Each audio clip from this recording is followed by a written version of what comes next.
কড়াইতে তেল, জিরা ফোড়ন আর লঙ্কা দিয়ে দিয়েছি। ফুলকপিগুলো সিদ্ধ করে রেখেছি, এবার ভেজে নেব।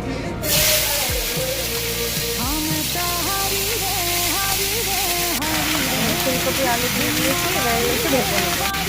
হলুদ, মিক্সিতে একটা টমেটো 4 টুকরা করে কেটে নিয়েছি, আর কয়েকটা পাকা লঙ্কা নিয়েছি, তাতে কালারটা ভালো আসবে। পেস্ট হয়ে গেছে। হলুদ, জিরা, ধনে,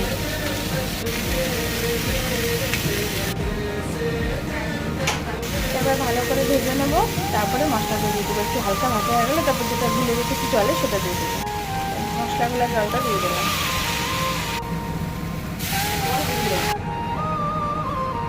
অল্প একটু ঘি দিয়ে দিলাম। একটু স্পেশাল আজকে একটু কারি পাতা দিলাম, আলাদা ফ্লেভার আসে। তোমরা ট্রাই করতে পারো। নামানোর আগে গরম মশলা দিয়ে নামিয়ে